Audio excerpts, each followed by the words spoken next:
Yes, more for the names of the channel.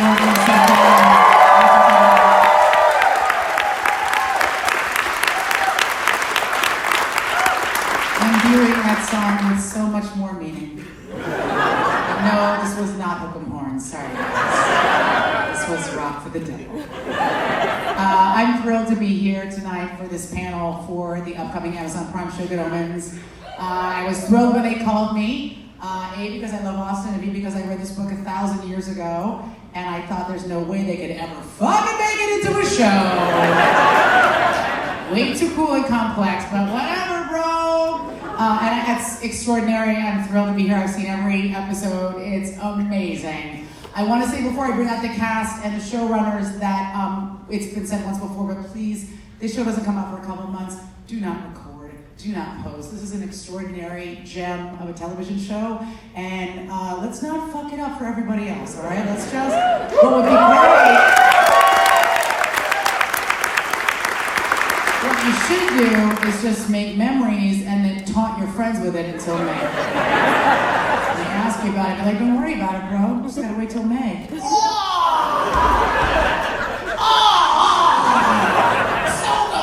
Okay.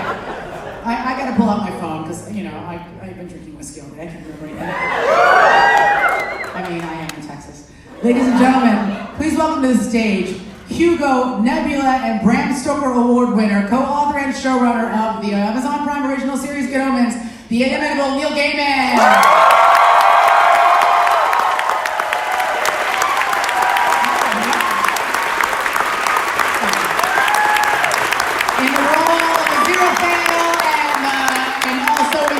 Mr. Michael Sheen!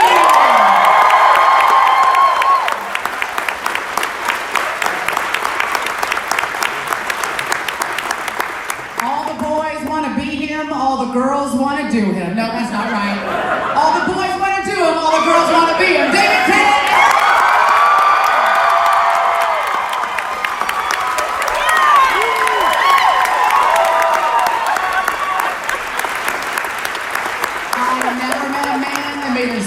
Look more suity.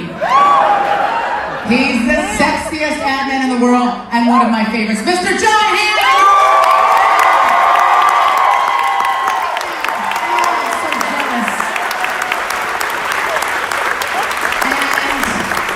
And the series director and Neil's, I'm sure, incredibly patient and tolerant collaborator. He made this show so beautiful alongside Neil, Mr. Douglas McKinnon!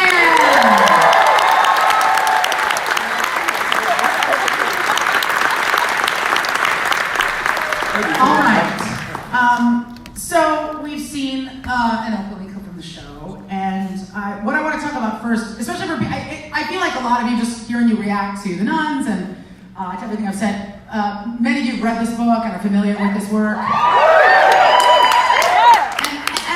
I really do feel as a fan and as a lover of the novel that it was just too complex and too layered to make it to a television show. And I imagine you've been wanting to make this into a show for a long time. Yes. And you've heard that from people. There's no way to make this into a show. I heard it from at least one of the people on this panel. I'm still saying it. It probably was impossible, but we managed to do it somehow anyway. There was a level on which, both for me and for Terry Pratchett, it seemed we could both picture this thing, and we were pretty sure it was doable. We went out and talked to a lot of writers we admired of television and showrunners to say, would you like to do this? And they explained that they wouldn't. Because it was too formless and odd, and they couldn't quite get a grip on it, and they couldn't see how you could do it without changing it too much. And I was probably ready to just sort of let it slide. When Terry wrote to me and said, I know how busy you are, but you're the only person who has the same amount of love for Good Omens that I do. Mm-hmm. And you understand it, and you have to make this so that I can see it before I die. And then he died, which left it as a sort of awful last request. It meant that I kind of It's like, oh, well, I have to do it. There's nobody I can argue with. And I also knew that if I was going to take it on, I had to take it on 100%. I couldn't just write it and then hand it over to other people to make and hope that they would make something that Terry would have liked.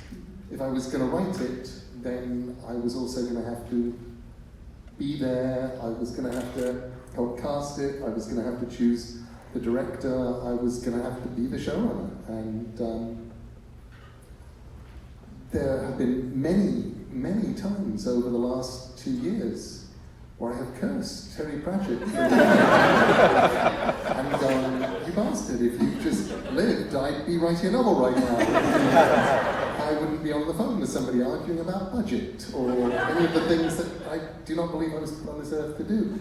But what was great was with the wonderful aid of the Amazon people, whose faith in me was enormous, and with the people up here, particularly Douglas down on the end, who had faith in me and would, tell me what to do out of the corner of his mouth whenever I didn't know.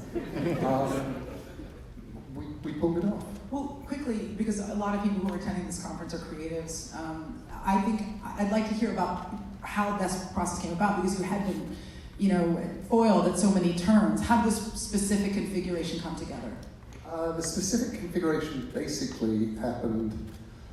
Terry Pratchett and I agreed that we were going to make it. Then we took it with the BBC, to the BBC. I wrote the scripts. I handed them in to the BBC. The BBC read them, loved them, figured out what it would cost to shoot them, went to Amazon and said,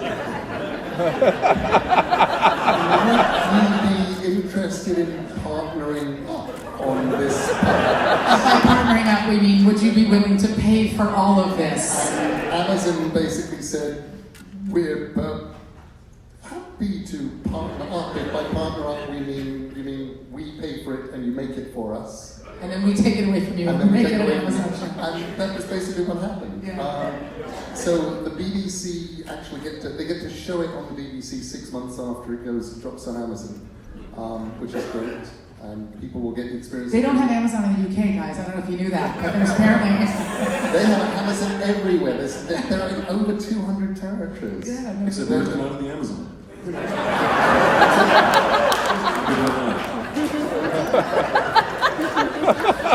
Ironic. And deeply painful, by the way, for the people there. Can't get stuff quickly. That's actually their slogan, Amazon stuff quickly. You were a novelist and a comic writer, and you'd written for television, but this was the first time you ran a show. And I want to hear about, I have a background in TV. I know how all of us have done television. It's just enraging and brief bursts of creative, joy, and then just like the brown belt or the other brown belt and fucking breakfast tacos. So how was it to move into this much more tactical, practical, executional job from being the kind of a dreamer? I prefer the dreamery bits. What was nice about this is normally a showrunner is an entity who is keeping a consistency with a number of writers and a number of directors. And there was only one writer, which was me, and there was only one director, which was Douglas, so I didn't have the job of keeping it consistent in that way.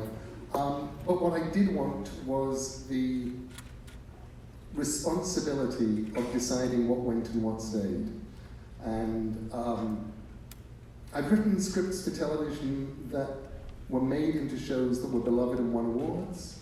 And I've written scripts for television that were widely regarded as dogs. And I could point to some of the original scripts and say, actually, I think the original script was probably as good as the one that won the award. But the biggest difference is they shot all the bits that let it make sense in the original, and on the one that was a dog, they left those bits out because they thought they were a bit of a bother to film. And then they didn't really cover that bit in the edit, and that bit was a bit difficult, and that bit went away. And so with Good Omens, I knew that the tone of Good Omens is so odd. Making this thing, the reason why I love the idea of getting Douglas in on it, was I fell in love with the episodes of Jekyll that he directed. He'd done some amazing episodes of Doctor Who. He did the Sherlock, got the Emmys. Amazing director, but there was something very specific he did on Jekyll, where it was funny, and it was scary, and it was romantic, and it was domestic, and it was all of these things, and he didn't try and turn it into just one thing. And what I loved about Good Omens, the script, was I thought it's only going to work if I get a director who is willing to accept that it is all of these things all of the time. And so we did. I want to ask Douglas, and this will be interesting, I think, to people here who know how American television works, but typically, it's actually rare for one director to guide the look and feel of an entire series. Directors come in and out of a show. You really got to not just create, that first episode, which is typically how it works in America, but you directed the entire thing. And I wonder what that was like for you. I mean, you guys were collaborating very closely, and how much of that was different from other experiences you had had, and then how much of it was just dragging Neil along and teaching him how things work. This is where you pee, and there's where the sandwiches are. This is the camera. Yeah. This is where we make the pictures. I mean, there was not very much dragging. I think what happened was, so in the UK, the system is pretty much the same, except the big difference is that most directors don't follow show a series of post-production. And when I read Good Omens on my Wait, so you shoot it and then you deliver it and other people take it away from you? in the UK, we carry on all the way through to the end. Okay. So we deliver right to the end, whereas here, during the speaking, directors finish when the shoot finishes, and that's it. And the executive producer kind of finishes. So Neil and I really worked out a new way to work. It was kind of a hybrid between the two. And really, we worked out how to make Good Omens, that's what we did. And it was the way that the stuff that he brought, he's quite good at storytelling. So I kind of figured, I'll go with that, and then we get these people here who are quite good at their bit. So suddenly you've got a recipe for making something really great. I think the big thing that, for me, that we did that was different from most adaptations, and maybe it's because of the new world that we're in, that Amazon have it where you can actually have enough money to do something properly. What we did is we were very faithful to the book, and Neil knows this, that I carry the book around with me, a version of the book that is as tatty as any other version of Good Omens that everybody probably in here has. But it's sat in front of my monitors every day, and it was our reference to Terry all the time as well. And so it's actually been really, really faithful to the book. We had to introduce some new characters because apparently this man here is well known over here. I needed a job. Bad. He managed to get fired from the one with the suits. The man can wear a suit. Yeah, he can wear a suit. He can wear a suit. Don't mind wearing a suit, nobody's filming you. So true. It's sad. But the key to our collaboration was that it was a genuine collaboration where I brought whatever I've got and Neil brought his things, and if somehow worked together, we'll find out that we worked together when you still see it. But that's what we did. And also, it sounds like a simple thing, but it's crucially important to me is that we loved it. We loved it, and everybody who worked on the show, all the HDs, all the crew, the runners, the post-production teams, everybody walked away from the show thinking that they'd done something special, and that was because they loved the material that started off with the book and then moved into the scripts that Neil wrote. And they were magnificent scripts, and that's what we all responded to in the end. And that, when we went to work each day, that was the joy that we stood there. You're not allowed to nod at that bit, Neil. I could nod because I saw them. I mean, that was the... Yeah. And also, I was sort of slowly convinced over to the This Is Special. Because I just thought, the end of week one, one of the nuns of the Chattering Order of St. Beryl came over to me and just said, I think this is the best job of my career, and this is really special, and you have something magic going on here, and you should know it. And I'm like, oh, she's an actor. I bet they always say that. They want to get next time, obviously. And then slowly, I hear it over and over again. From that card, sorry to interrupt, but that card all the way through to David Arnold, who is our amazing composer. He's done, when I say Bonds, I mean James Bonds. And he did Independence Day, and he did Sherlock. And he is going around telling everybody in the world that it's his favourite show that he's ever done. Aww. So everybody, and the runners sort of message me, I try and keep them away, but they don't know what to do next because they loved it so much the next job is not job. So I think that all comes from the material. Because if the material is great, we all walk onto the set feeling, okay, we can do something good work today. I think that's it. Well, there's an incredible amount of joy in this program, and right now we're going to take a look at another clip, and then we're going to talk about the characters in the show. So let's take a look at this next clip. So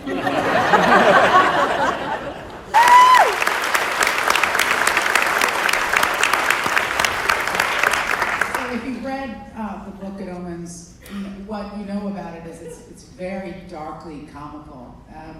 But what's exciting about the show is that the dark parts are still there, but there's incredible brightness and razor sharp delight in this show. I think this at the center of this book, and I'm going to speak to the author, and he's going to go, "You're stupid." Is this duality, right? This is a book about duality, about the duality of human nature, about the fact that good cannot exist without evil. And so I want to talk to Michael and David about your characters, because this is a two-hander. I mean, in the most specific of ways. I think Jon comes in and just guitar solos everybody off the stage. And they just wait, and then there's a drum solo, and then everybody dies. But before that happens, before Hamm drops in, I think you're really good, John. There's this extraordinary kind of volley that you guys are doing. And I guess I just want to ask you about what that felt like and how different from other roles that you've played. You are the dark and the light, and you switch places continuously throughout the series. That was a question. It's the only part I've ever played where when I think of the character, I don't think of just the character. I can only think of Aziraphale with Crowley. And that's always been the case. So intellectually, yes, you can't have good without evil, but on a very basic level, when we were doing it, it felt like we were sort of one thing, one unit. It's a buddy movie, really, isn't it? Yeah. It's a buddy road movie. It absolutely is, yeah. So through time. And they complete each other, and they are very much the yin to the other's yang. And that's what it was like on set. The first day was the two of us on a park bench discussing the end of the universe, and it was that every day, pretty much. There's not a lot of scenes where they're not with each other, and they do exist as one, I think. My favourite thing that I've found out whilst we've been working on it, and I've known Neil. Neil and I have known each other now for 10, 12 years or something like that. And whilst we've been working on this, I've got to find out all kinds of things that I never knew about Good Omens. And my favourite thing, and maybe tell me if I've misremembered this, is that the very first, when you first started writing, before Terry got involved, there was no Aziraphale and Crowley, and it was you tell. So yeah, when I wrote the first 5,000 words of Good Omens, and I had the protagonist being a demon called Crawley, who was a demon, but he was a lot like Aziraphale. And what Terry did, the big thing that he brought to that when he did his draft of it, was split that character into two. And so from the word go, it was sort of like he'd taken that thing that I created and gone, actually, let's have the cool half of that and the awkward half of that, and kind of sort of split them off into the good and into the evil. And then, but it's still that strange feeling that it is one person. Yes. And what I love about that is that it's quite biblical, isn't it? Out of the rib, out of one comes these to. two. And so and it does feel right. That's exactly what the experience of doing it has been like. Like I say, I can't think of Aziraphale without thinking of Crowley. And they've got a very deep connection. My friend Richard Curtis, the writer and director, I showed him the first episode, and before I showed it to him, because he is evil and wicked, he said, Neil, I won't tell anybody, but who was the better actor? And I said, Richard, A, you're evil. There are situations in which I could answer that question, but that's like saying, who's funnier, Laurel or Hardy? It's not about Laurel. No, but Stan on his own is not that thing, and Ollie on his own is not that thing. And the joy for me of this show is watching the two of you do this amazing dance around each other. That's in episode 4. The dance is a gavotte, the dance is disco.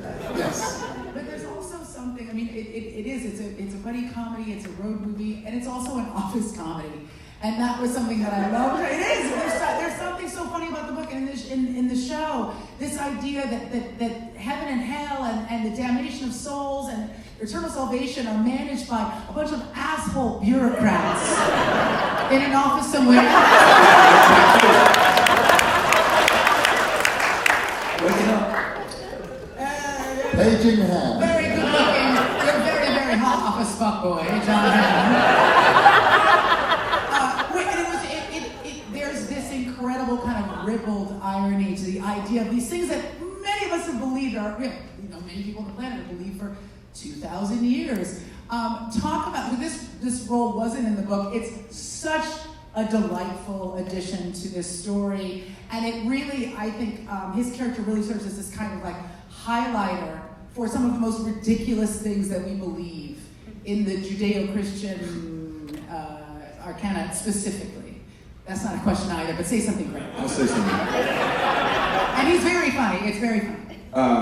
The Archangel Gabriel is mentioned in the book. He's just sort of as in passing, and then Neil decided to flesh him out a little more here. And he's just one of the funny things that the book suggests is that both heaven and hell are just shitty places to work, and one has a better view. And I play the kind of the number 2 guy to the big guy, and I'm everybody's boss that we've all worked for that you just hate, because he's constantly smiling and telling you what a terrible job you're doing. Could you maybe do it a little faster? And also it was due Tuesday, and it's Wednesday now, so if you could just get that on my desk, that'd be super. You're doing great. You're really not. If I could carve that wood, but I can't.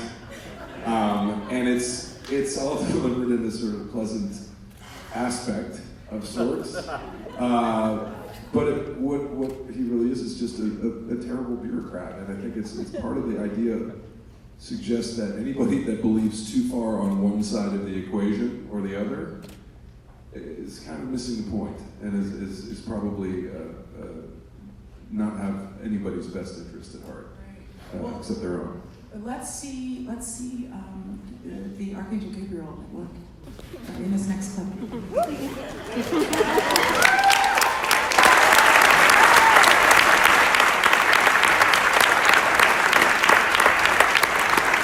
It's funny because it's so painful. Everybody has worked with somebody like Gabriel. But I want to talk a little bit about the kind of the mechanics of putting the show together. But really quickly, the thing that I think makes this giant story so personal is because you do recognize these archetypes. You recognize the kind of bumbling sweetheart who means to do well but ruins every party with his prissiness, and then the kind of the rock and roll guy who's fun for the first hour of the party and then vomits in your guest room, and the douchebag who's super hot and you want to have sex with him and then he starts talking and you're like, no, put your shirt back on. We all know Douglas is right here. Cool. Connect with those guys. Or we're recognizing ourselves. and it renders these big, kind of sweeping, grand ideas that we've all been infused with from childhood. It rips them small and manageable and digestible and potentially either lovable or dismissible. This is a very big story. It's about everything. It's a story of everything. Tell me a little bit about what it was like to put this show together practically. I love that the locus of the story is Soho, which seems entirely appropriate, right? Because Soho is everything wonderful and everything terrible about Western culture at the same time, isn't it? So talk a little bit about what it was like to finally make this world real. Real is not a word, guys. And build it. What that felt like, and what the challenges were. Why don't you kick off? Well, Soho, we quite quickly worked out, because those of you that know the book knows that something happens to the bookshop late in the story that meant that we couldn't use a real shop anywhere. So we built Soho in a disused airfield just outside London. And practically speaking, because it's a more practical session, that involved having a real bit of street, but with CGI extensions on it. So the street that you've already seen that goes deep into the distance stops in reality about halfway down the street. Where did you shoot? We shot on an airfield. It's a set. Oh, you built that entire thing Yeah. that wasn't on an existing line. One of the things that we worked out very early on, and again, I'm not claiming that I thought this up, but I just interpreted it for the book, was that our Tadfield was going to be the Tadfield that we could find. Our Soho was going to be the Soho that we could find.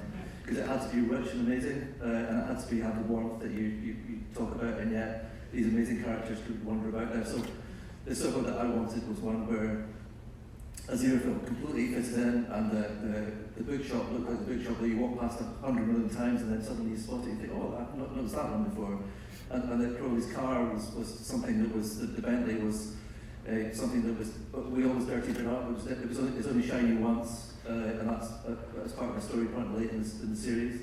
So everything had to feel real, and for me the key is actually in the end is not the set, it's the relationships within the set, and it's the writing again. You always go back to the writing for me. That's where we all live and breathe, and we could have built the most beautiful bookshop in the world. I suspect we actually did. But if Michael hadn't inhabited that so beautifully and richly, it wouldn't have worked. And if David hadn't inhabited the car so beautifully and richly, they're just toys. They become real because of the relationships within them. But the building and the conceptualizing of it was something that our entire team of production design, Michael Ralph, who's an amazing production designer, costume design, Claire Anderson, and everything. We had. I know this sounds weird, but it was such a huge project, but we had really little time to prep it. So, whether Neil was super conscious of this with his inexperience and the practical bit, we basically had to delegate and trust. That's what we had to do with all departments. And again, I think that's one of the reasons we've ended up with something that's really rich, is because there was no inhibitions from me or from Neil about saying to the costume designer, give us your best shot, we don't have time. It was actually, I think, it could have gone badly wrong, but it was this thing where we didn't have time to faff around, so we had to trust people. And it was that level of trust. David Arnold, our composer, not only talked about how this was the best project he'd ever done, but he talked about how he was never going to feel right again on anything where everybody was second-guessing him all the time, because what Douglas and I did was trust him. It wasn't that we didn't give him notes, it wasn't that we didn't go through. No, it's complete collaboration there, but one of the things that, again, I can't remember which one of us came up with the phrase, but we both joined in very quickly, which is very common in builds. We both joined in very quickly with things that worked. We said to all our HUDs, including David, the email we want to get from you is the one that begins, "This might be insane, but." And this is the idea that I wouldn't put forward to anybody else. We said we want that idea. So our titles, everything, every department had that instruction. Give us the insane thing. Yeah, give us the thing that actually starts out. Look, this is a bit mad, but we would play them. The 2 David Bowie songs, "Life on Mars" with that beautiful Rick Wakeman opening piano, and "Aladdin Sane," where halfway through it Mike Garson goes mad and heads off into freestyle jazz, and we'd say, we don't want the Rick Wakeman version. We actually, you can go mad in this. And my, people talk about, in process, they talk about what are the taste notes you give people. I had a photograph of a tile, one tile. It was in a documentary about a mosque in Istanbul, and it had a colour scheme that is exactly like the colour scheme that you see in the whole show. And that was the source of all colour thinking for all our departments. And it's just, and I think because we had to be bold, people had to be bold with us. And the great one with David was, we went up for some amazing spotting sessions with him with music, and he eventually got to the point where he said, I think I've got the theme tune, and we went, okay, and we trudged up to North Abbey Road to an old studio. The Queen actually rehearsed in for Live Aid, as it turned out. And David was shaking. He was really scared to play us the theme tune. This guy, he's been around, and he just hit my straight, and he kept on rumbling on, and I said, play the fucking thing, please.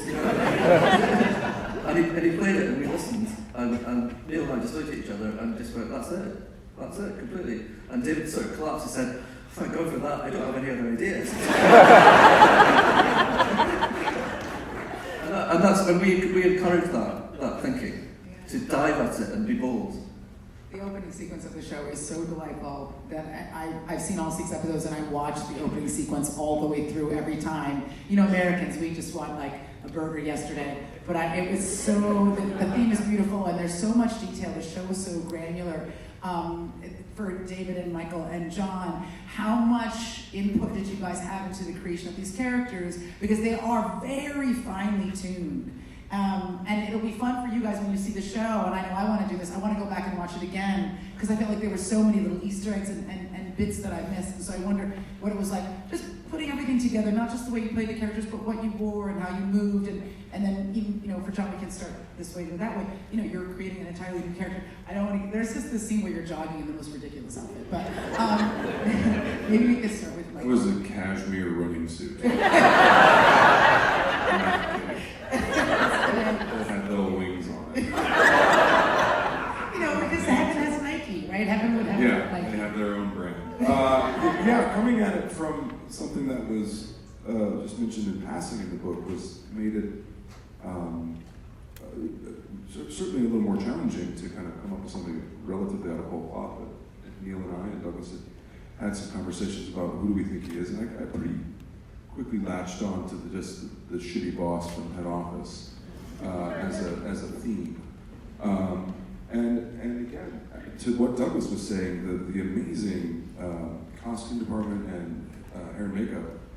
I don't know if you could tell from that clip, but I have these very bright purple contacts. Yep. So my eyes are really violet, and Neil really wanted there to be something otherworldly about this man's eyes. And in fact, the reference for that was Elizabeth Taylor. Elizabeth Taylor. One way to have Elizabeth Taylor's eyes. Neil and I had a private conversation behind Jon's back and decided he wasn't good looking enough. I think it just makes it that extra 5%. And the costumes were sort of built from scratch for me, and it was just, it all lent this this incredible sort of impeccably well put together person who's a buffoon, and that worked nicely as a counterpoint. But again, just getting back to the idea of everybody being trusted to do their own thing and to do it at a very high level. That was my entire experience on the show from way before we started shooting until right up until now. Yeah, I think that was my experience too. That it was a frictionless sort of experience putting it all together. I never felt like we all sat down and worried over everything. Things just kind of emerged, and with costume fittings and with decided to have red hair, all kind of emerged from kind of collective conversations. Well, what if you had long red hair? What if I had short red hair and then a long red wig so we could go back and forth? And these things just kind of, and that, the character kind of emerged. I mean, it's pretty explicit and fully formed in the script and in the book, but then the practicalities of making that come to life, it emerged very happily and very it's always a pretentious word to use, but collectively, quite organically, the decisions sort of came together, working with makeup and costume, and Douglas and Neil, and then finally working with Michael and sort of sitting down and playing scenes. The characters kind of, they came to life, they made sense. And that's, as Douglas said, that started because it's written well, so you kind of read the script and something comes alive in your consciousness straight away. These characters have lived in this novel for 30 years, and then they live in this script, and then it seemed explicit. It seemed they came to life very happily, very creatively, very hopefully very exuberantly.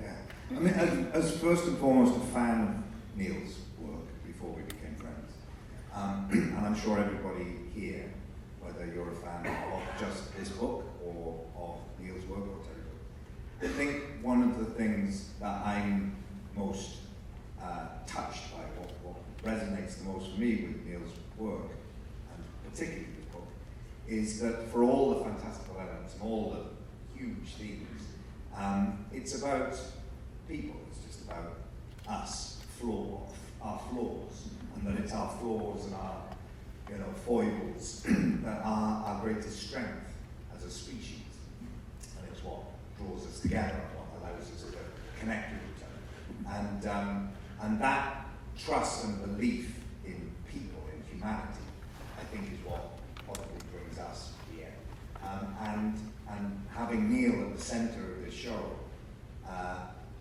that emanated out from him, and so that trust in other people and that ability to collaborate and that ability to not just allow for people's flaws but positively lean into them is what gives the show its particular feel. I think it's what gives Neil's work its particular feel, and what allowed us to feel so included and able to express ourselves, whether it's me, David, John, whether it's David, the musician, whether it's Malcolm, the choreographer, whoever it is, hair and makeup, costume.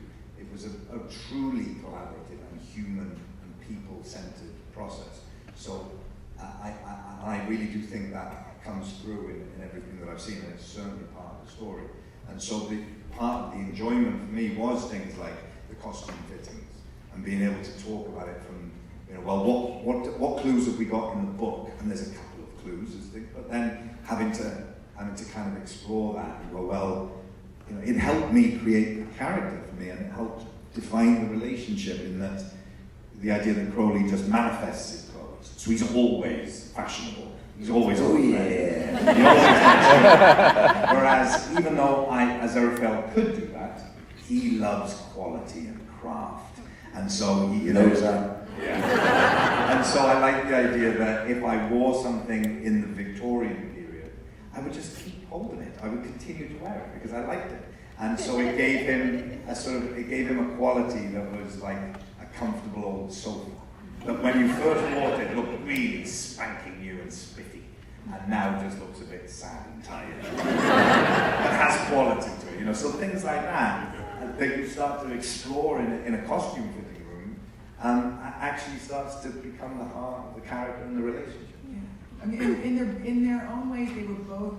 All three of your characters were dandies, though. I mean, you had this very formalized way of dressing that just used to stay over like at least 1,000 years.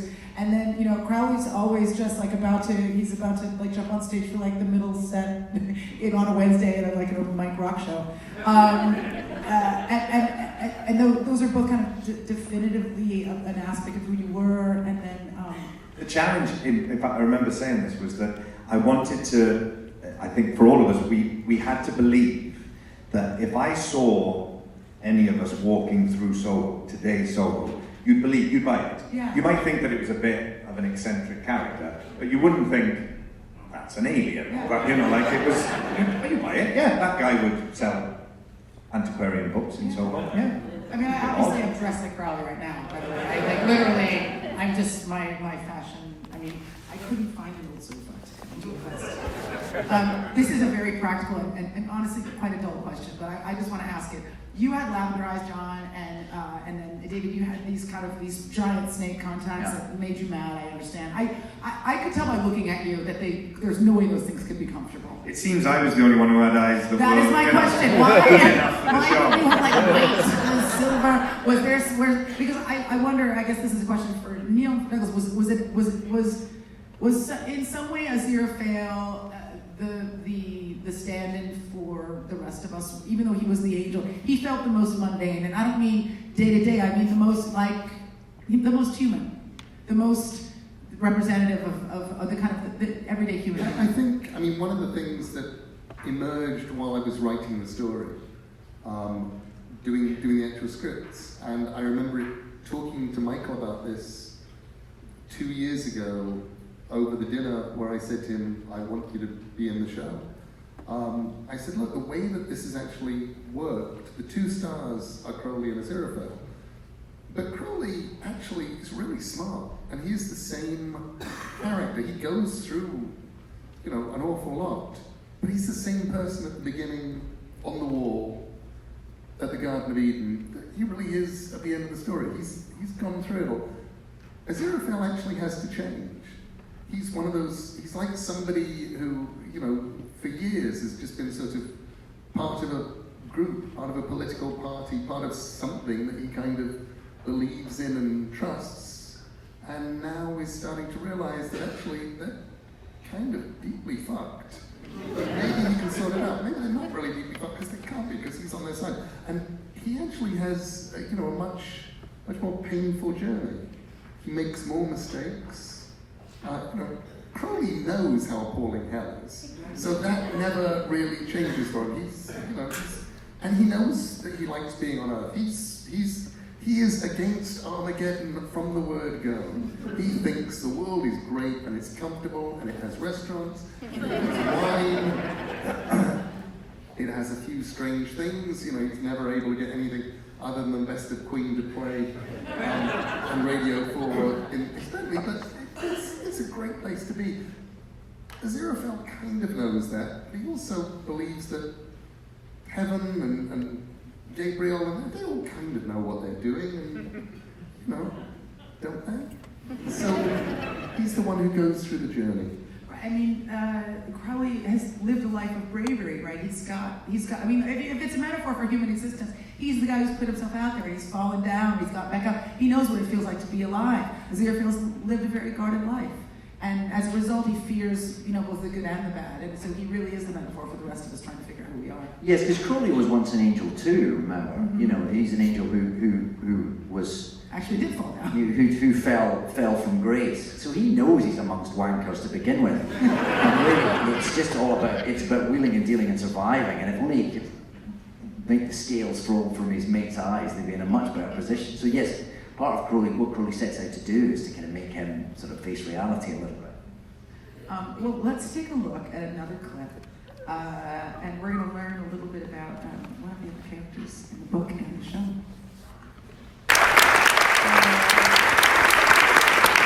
And we got to meet an Aftermath Device, the very, very long descendant of Agnes Nutter, who's come to find the beast of the world, who seems quite lovely. Sweet little boy, Adam. And right now we are going to actually entertain some questions from the audience. And we don't have a microphone for you, so you're just going to use your theater voice and raise your hands, and we'll be quite orderly. Okay, go ahead. Are we ever going to see anything like this from the Endless? Well, the trouble is that the Endless are owned by DC Comics / Time Warner,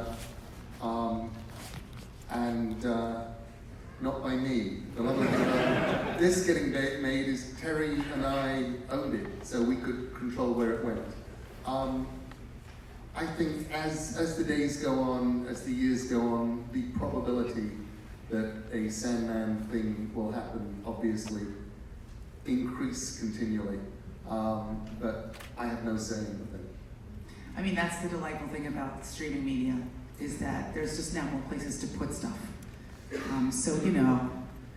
Yay, corporations! Who else would like to ask a question? Right there. John, what kind of shoes are you wearing? What are those?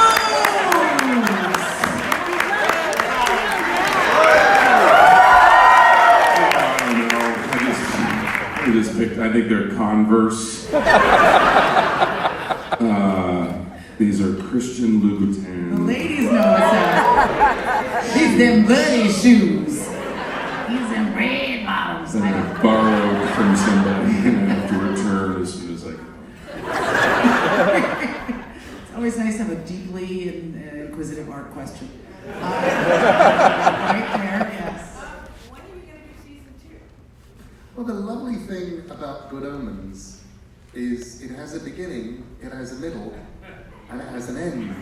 And so season 1 of Good Omens is Good Omens. It's brilliant. It finishes. You have 6 episodes, and then we're done.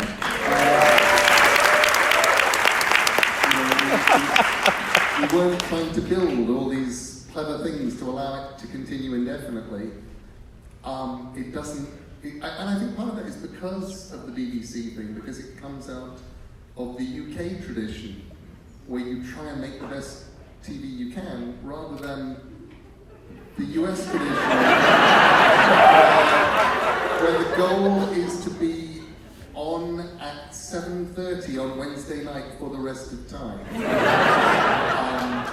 So that's all there is.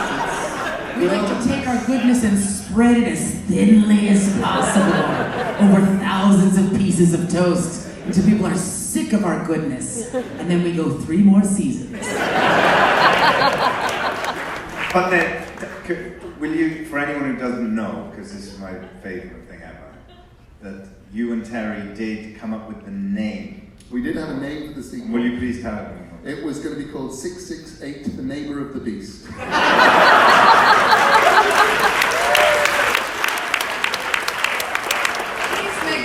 Please make it be about Pepper. What do you think Terry would have been most excited to see come to the screen in a TV adaptation? What do I think Terry would have been most excited to see come to the screen in the TV adaptation? I think Terry would have absolutely loved The Nuns. Both the ones who came out here and sang Queen at You, and the ones on the screen. I think Terry would have just absolutely had an utter nun blast. And I It sounds so dirty. Please don't Google that on YouTube later. Please. And also, there's a scene fairly early on in episode 1, which for me was actually, in weird kind of emotional ways, the saddest scene that we did. But if Terry had been alive, it would have been the best. And it's the one where Gabriel and Aziraphale meet for the first time in a sushi restaurant.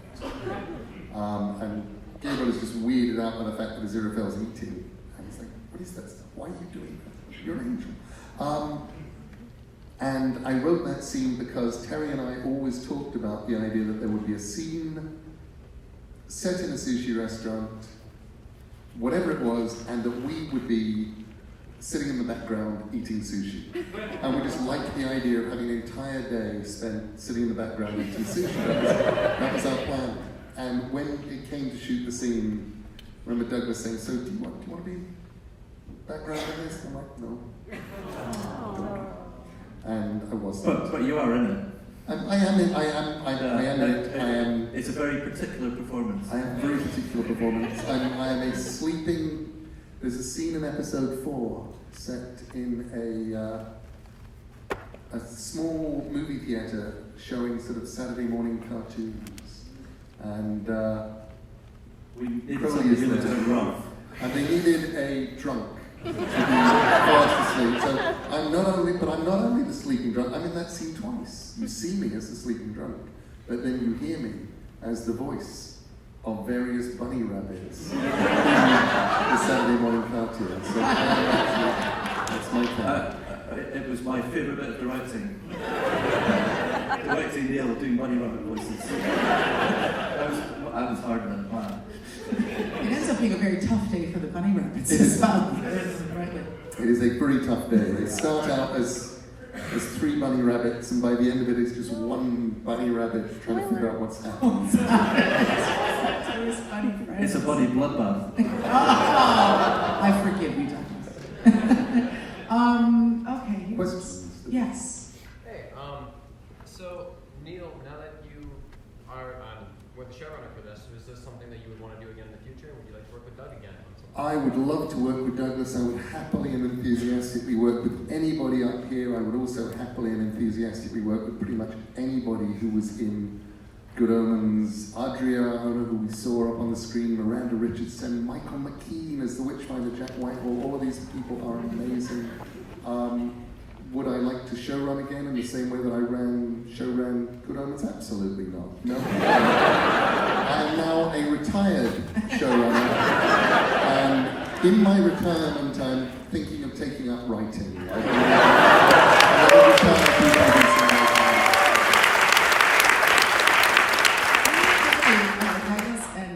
And David, how was Michael McKean's Scottish accent? It was a bit. It felt a bit. I felt a bit exaggerated. As you might be able to tell, I'm Scottish. So, and indeed, so is David. Yes. Yeah. I think you mean, aye.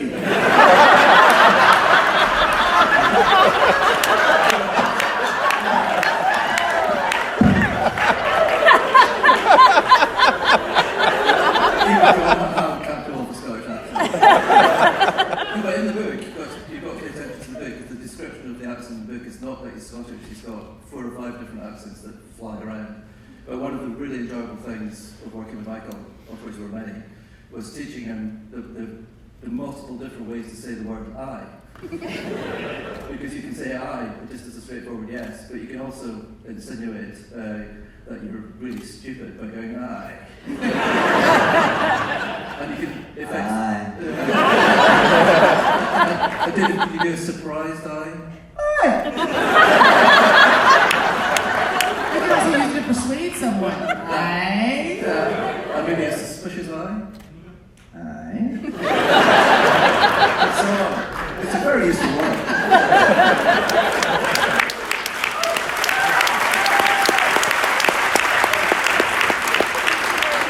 Who else has a question? Right there. This is a question for the actors.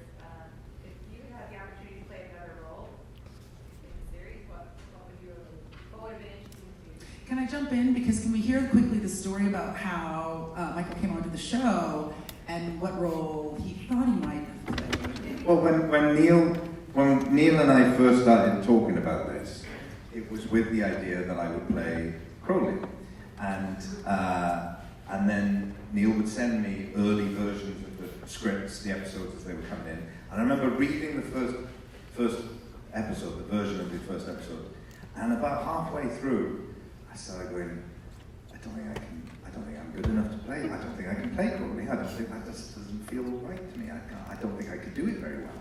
And I thought, I think I'm better for Aziraphale. I think that works better. But I kept thinking, but I can't tell Neil that because he wants me to play Crowley.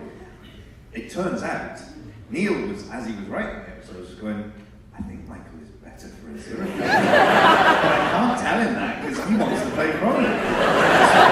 And then eventually we had a conversation where we went, oh my God. It was the dinner at which I thought I had a whole speech prepared. I'm going to break your heart. And he sits down and says, before you start, I don't think I'm right for Crowley. And I'm like, I wasn't going to ask you to be Crowley, I wanted you to be Aziraphale. He's like, oh, that's all right. But I actually decided I wanted David halfway through writing episode 3. And every moment after that, I was writing Crowley for David. Every moment before that, I was just writing a Crowley, but it was the scene in 1941 in the Blitz where I realized I'm writing a scene in a church. Aziraphale is in there, there are Nazi spies, he thinks he's being very clever, but actually he's not, he's getting into all sorts of trouble, and Crowley has to come down the aisle of the church and rescue him. And of course, Crowley is now on consecrated ground, so he's like a man on really, really hot sand at a beach, just walking down going, ow, ow, ow, ow, ow. And I'm writing the scene, I thought, it's David Tennant. Actually, there is no other human being I can think of who I want to do this scene. And I wrote that scene for you, and from that point afterwards, you were in my head. And then I just had to persuade the powers that be to let me cast you, which eventually I did. And it got to the point where, and I've said this a few times, but the most difficult thing that what people say, what was the biggest challenge playing Aziraphale, doing Good Omens? And it's genuinely, the biggest challenge was being in scenes with David and enjoying watching what he does so much that I kind of forgot to say my line. I genuinely mean that. I would be like, because I've been a fan of his, work like everybody else. And when you're up close, you go, oh, that's very good. I really like that. I would never have thought of that. And I go, oh shit, I'm going to act. Well, genuinely. I have to say that when David came in and did the first rehearsal of that scene, and you came down that alleyway, not only was I crying with laughter, but the entire crew were actually crying with laughter. We couldn't function. So I think you did well. It is interesting though, because Michael and I have known each other for years, but never worked together because we sort of wouldn't. Because we're sort of in the same kind of casting bracket, so it's quite unusual to get an opportunity to actually work with each other. And because these two parts have to sort of be played by two people who are kind of the similar age, a similar sort of, almost a similar type of actor, really. And it's very rare to get two parts who would play opposite each other so much in something like that. And the joke we've been harping on about since we started this, but I really think we should do, is when we do the theatrical tour of this in our daughters, we can swap parts every night.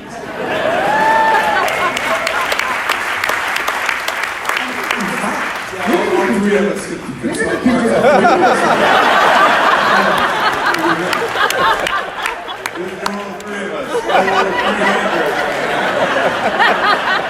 You take this the wrong way, John. But I can't imagine anybody else playing that part better than you did. Like it was just such a practice. But if I had to pick one, I'd probably pick Franny McDormand's part, just because it's all voiceover, right? You can get that out in like a day, and it's great. She gets good jokes. She didn't have to get dressed to go to work. Oh, PJs. Yeah. Oh, yeah. There was a point where we had her, we needed her to record some extra material for us, and because Frances McDormand is an absolute trooper and just one of the best people in the world, she was shooting, she had one day off over several weeks, and on her one day off, she went into the bathroom of the place she was staying, padded the walls with towels with the sound man, and recorded the extra lines she needed to record, and then sent us a photo of her reading her lines in a tiny bathroom filled with towels. She's a professional. No one up here has social media but Neil. I'm hoping he's going to put that photo up at some point. I tried to tag you guys. What's going on, man? Nobody. All right, fine. It's the devil's work. I'm It actually is the devil's work. I'm not even a millennial. I'm super old, and I was still like, none of these fucking guys are on Instagram. What the fuck is going on? How do they like get food and stuff? All right, right there. Hey, I'm from Randwick, taken Sydney. I've got to ask, Neil, you've written the book, Terry. What's the biggest challenge in adapting it to a series? Like, such a precious baby. The biggest challenge was Terry is Dead. And that worked two ways. It meant that whenever I got stuck, I couldn't call Terry. And the thing about writing Good Omens was it was always this giant fun game of table tennis between us, and whenever you get stuck, you'd send it over to the other one, who'd carry on sometimes in mid-sentence, or we'd phone up and we'd talk something through, and Terry would say, the problem, grasshopper, is in the way you phrase the question. I go, don't say that, Terry, just tell me. So on the one hand, I didn't have Terry when I got stuck, and on the other hand, every now and again, not often, but I'd come up with something really clever. And I would want to do what I did when I was writing Good Omens, which is, you call Terry. And you say, okay, listen to this. I figured it out. You know that thing we couldn't, what if we did this? You know, I remember we couldn't come up with a title for the book. And I remember just phoning up one day and saying, Good Omens. And saying, oh my God, you got it. And it's just like, yes, okay. So that was, the biggest challenge was just Terry wasn't there. It is worth saying that Terry inhabits the whole series, and there are Easter eggs, Terry Pratchett Easter eggs all over the place as well, including his hat is in the bookshop, always sitting in the bookshop, and the very last end credit at the end of the entire series is just for Terry. Oh my God. This show is so dense with Easter eggs that, like, as you're watching it, you're missing stuff. I'm like, oh, that's gotta mean something. Oh, I gotta Google that. You could actually do it an entire essay on the Doctor Who ones. Not only did we have a Doctor Who, but there's about 7 or 8 Easter eggs, Doctor Who Easter eggs. Oh man. It's like Newt, Jack Whitehall plays Newton Pulsifer. And the first time you see him going off to work from a job that he is about to be fired from, his tie is actually the Fourth Doctor's scarf, done really small as a tie. And you know that he must be, Jack Whitehall's character, must be an enormous Doctor Who fan who only owns one tie. That's the one he's wearing to work. We have time for one more question. Right here. Oh, thank you so much. Jon Hamm, we love you in San Francisco. What are you doing next? Are you She speaks for all of San Francisco. Yes. It's only San Francisco though. It's just that one town. What do I do to piss off Oakland? I'm from Oakland, we're just always mad. Don't worry about it. What am I working on next? I've got a movie coming out at some point called The Report that is also going to be distributed by Amazon. It's going to come to your house tomorrow morning. I'm going to drop it off. And I have a couple other movies coming out. I don't really know when. I'm working on a tiny independent film called Top Gun 2. Where we're just about to get on the on-ramp to the highway to the danger zone.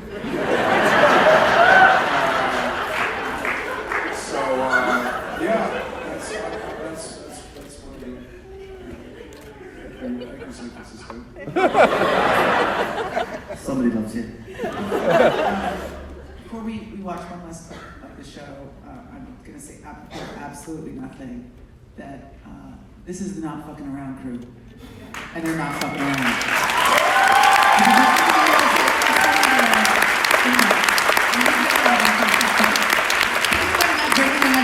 just quote Jon Hamm and I just say this is the Not Fucking Around crew for the people that have seen the town.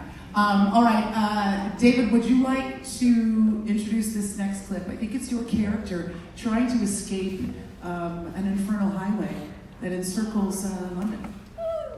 Well, I'm glad you told me that, because I had no idea what I was about to say. It's when you're waiting in the car and Hester appears in the car. Ah, right. And you go into... They told me to ask you to introduce it, so somebody back there needs to be Well, I think separated. it's been pretty roundly introduced. I mean, We need you to sing Highway to the Danger Zone. The demon Crowley is in his Bentley, his beautiful antique Bentley, and needs to get out of London, needs to get to where everything is happening. But London has been encircled by the M25 orbital motorway. It's turned into blazing demonic fire. and this is actually all his fault to begin with anyway. And can I just say, because we haven't mentioned Queen, they're a pop band from the UK that used to be quite famous. This is their big chance. This is a big chance. We hope that this particular thing, and you'll notice when Crowley puts Mozart into the CD player, we did it updated from a cassette player. Something happens, watch out for it. Oh, exciting.